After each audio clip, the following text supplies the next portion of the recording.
Hello students, I welcome you all in my YouTube channel. In this video we will learn about gametogenesis. Gameto means gamete, genesis मतलब formation. तो gamete का formation, mail के अंदर कौन सा gamete होता है? स्पर्म, एंड फीमेल के अंदर ओवम होता है. तो जो स्पर्म का फॉर्मेशन और ओवम का फॉर्मेशन उसको हम क्या बोलेंगे? गैमेटोजेनेसिस. तो ये गैमेट क्या करते हैं? हमारी जो इन्फॉर्मेशन होती है, जेनेटिक इन्फॉर्मेशन, उसको ट्रांसफर करते हैं वन जनरेशन से नेक्स्ट जनरेशन में. So we will see the definition. Process of formation of gamete, that is gametogenesis. तो फॉर्मेशन ऑफ गैमेट कहाँ पे होते हैं? गोनेड के अंदर. तो कौन से गोनेड है? मेल के अंदर टेस्टिस के अंदर, एंड फीमेल के अंदर ओवरी के अंदर क्या होता है? हमारे गैमेट का फॉर्मेशन होता है. अब हम बात करेंगे गैमेटोजेनेसिस की 4 फेजेज है. सबसे पहले इनका ओरिजिन होगा. तो these are originated from extragonadal origin. Extragonadal means कि जैसे अभी हमने देखा था कि मेल के अंदर गोनेड क्या है? टेस्टिस है. लेकिन जो गैमेटोजेनेसिस की जो प्रोसेस है स्टार्ट होगी वो हमारी एक्स्ट्रागोनेडल होती है, टेस्टिस से स्टार्ट नहीं होती. That means extragonadal. इस गोनेड में नहीं होगी, दूसरे अदर ऑर्गन में होगी. बात करेंगे अभी. सेकेंड इज उसके अंदर क्या होगा? माइटोसिस होगा, फिर मियोसिस, देन उनका मैचुरेशन होगा, स्ट्रक्चरल एंड फंक्शनल. फिर जब मैचुरेशन हो जाएगा तो क्या होगा? स्पर्म और ओवम का रिलीज हो जाएगा. अब हम बात करेंगे types of gametogenesis. Gametogenesis 2 type की है. मेल के अंदर हम बोलेंगे स्पर्मेटोजेनेसिस, फीमेल के अंदर हम बोलेंगे oogenesis. स्पर्मेटोजेनेसिस का मतलब क्या है? स्पर्मेटो से याद कर लो कि स्पर्मेटोगोनिया, स्पर्मेटोगोनिया से स्पर्म का formation, that is spermatogenesis. The process in which spermatids और the sperm cells they are produced from spermatogonia. उनके अंदर क्या होगा? माइटोटिक और मियोटिक डिवीजन होगा. जो हमारे फेजीज हैं वो चलेंगे. ठीक है.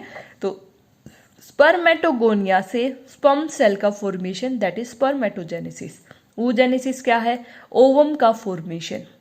ठीक है, from oogonia, that is oogenesis. अब हम बात करेंगे इस वीडियो में स्पर्मेटोजेनेसिस कैसे होता है. जो स्पर्मेटोजेनेसिस है वो हमारा प्यूबर्टी की एज पे स्टार्ट होता है, क्योंकि हमारे हार्मोनल इंक्रीज हो जाते हैं. That is gonadotropin releasing hormone. ये एक हाइपोथैलेमिक हार्मोन है, वो हमारा इंक्रीज हो जाता है at the age of puberty. तो हम स्पर्मेटोजेनेसिस की प्रोसेस को 2 पार्ट्स में डिवाइड करेंगे. सबसे पहले स्पर्मेटिड का फॉर्मेशन, दूसरा स्पर्मियोजेनेसिस. स्पर्मेटिड की फॉर्मेशन को हम 3 फेजेज में डिवाइड करेंगे. पहले मल्टीप्लिकेटिव फेज. मल्टीप्लिकेटिव में कैसे होगा? मल्टीप्लाई होंगे. तो मल्टीप्लाई के लिए हमें क्या करना पड़ेगा? माइटोटिक डिवीजन होगा. दूसरा माइटोटिक डिवीजन हुआ, मल्टीप्लीकेशन हुआ, फिर अब उनके अंदर ग्रोथ होनी चाहिए. That is second phase is growth phase. तीसरा ग्रोथ होगी, अब उनको मैच्योर होना है, तो मियोटिक फेज. तो these are the 3 phases for the formation of spermatid, that is multiplicative or mitotic, growth phase and maturation phase. Next is spermiogenesis. Spermiogenesis क्या है? कि जो हमारा स्पर्मेटिड बना उसके अंदर क्या होगा? मोर्फोलॉजिकल डेवलपमेंट होना चाहिए, उसके अंदर डिफ्रेंशिएशन होना चाहिए. तो that is spermiogenesis. Now we will see the process how it is taking place step by step. अभी हमने बात करी थी कि जो स्पर्मेटोगोनिया है, जो फर्स्ट फेज है गैमेटोजेनेसिस का, वो हमारा क्या था कि ये एक्स्ट्रागोनेडल ओरिजिन के अंदर है. ठीक है. तो जो स्पर्मेटोगोनिया है ये कहाँ पे प्रेजेंट होते हैं? Inside the wall of seminiferous tubule. Puberty के टाइम पे क्या होता है? मल्टीप्लाई होते हैं. इनके अंदर माइटोटिक डिवीजन होगा. माइटोटिक डिवीजन की वजह से क्या होगा? Increase in number. और जो स्पर्मेटोगोनिया होते हैं वो हमारी डिप्लॉइड सेल होती है. डिप्लॉइड सेल का मतलब 46 क्रोमोसोम है. तो स्पर्मेटोगोनिया के अंदर माइटोटिक डिवीजन हुआ, इनके अंदर ग्रोथ हुई. माइटोटिक डिवीजन की वजह से spermatogonia, some of the spermatogonia they are changed into primary spermatocyte. तो प्राइमरी स्पर्मेटोसाइट के पास ये डिप्लॉइड सेल है, 2 and number of chromosomes and 46 chromosome होंगे. प्राइमरी स्पर्मेटोसाइट के अंदर फर्स्ट मियोटिक डिवीजन होगा, जिससे सेकेंडरी स्पर्मेटोसाइट बनेगा. तो फर्स्ट मियोटिक डिवीजन कहाँ पे होता है? प्राइमरी स्पर्मेटोसाइट से सेकेंडरी स्पर्मेटोसाइट के अंदर. तो मियोटिक डिवीजन हुआ तो सेल क्या होगी? हैप्लोइड होगी. और फर्स्ट मियोटिक डिवीजन है तो प्राइमरी स्पर्मेटोसाइट से 2 इक्वल हैप्लोइड सेल्स का फॉर्मेशन होगा एंड 23 क्रोमोसोम्स प्रेजेंट होंगे. सेकेंडरी स्पर्मेटोसाइट के अंदर फिर मियोटिक डिवीजन हुआ, उससे क्या हुआ? स्पर्मेटिड का फॉर्मेशन हुआ. तो स्पर्मेटिड 4 इक्वल हैप्लोइड सेल्स का फॉर्मेशन होगा. ठीक है. तो number of chromosomes in a secondary spermatocyte is 23 and number of chromosomes in spermatid it is 23 and n number of chromosome. n का मतलब haploid cell है. फिर हमने बात करी थी कि स्पर्मेटिड से स्पर्मेटोजोआ का फॉर्मेशन स्पर्मियोजेनेसिस बोलते हैं, ठीक है। तो जब इसके अंदर मोर्फोलॉजिकल डेवलपमेंट और डिफरेंशिएशन होगा into a spermatid to form a spermatozoa और अ स्पर्म, इस प्रोसेस को हम क्या बोलेंगे, स्पर्मियोजेनेसिस।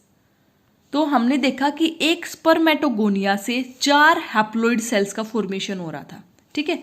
तो आफ्टर स्पर्मियोजेनेसिस स्पर्म का जो हेड है वो एम्बेडेड हो जाता है into the Sertoli cell and finally released from seminiferous tubule by spermiation.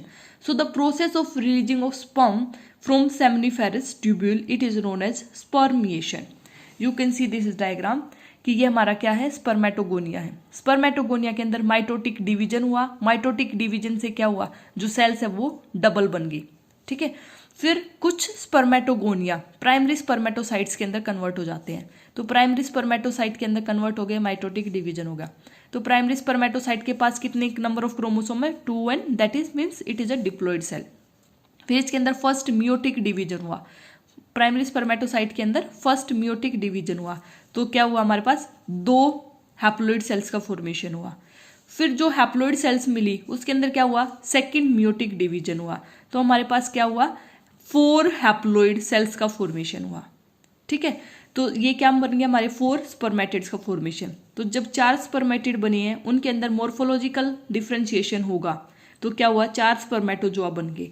जब इनके अंदर मैचुरेशन होगा, जब ये एम्बेडेड हो जाएंगे हमारे सर्टोली सेल्स के अंदर और जब रिलीज होते हैं तो हम इनको क्या बोलते हैं, प्रोसेस को बोलेंगे स्पर्मिएशन एंड 4 स्पर्म सेल्स बनेंगे हमारे एक स्पर्मेटोगोनिया से, ठीक है। गोट दिस प्रोसेस, ओके। अब हम बात करेंगे जो स्पर्मेटोजेनेसिस है उसके अंदर कौन कौन से हार्मोन काम करते हैं।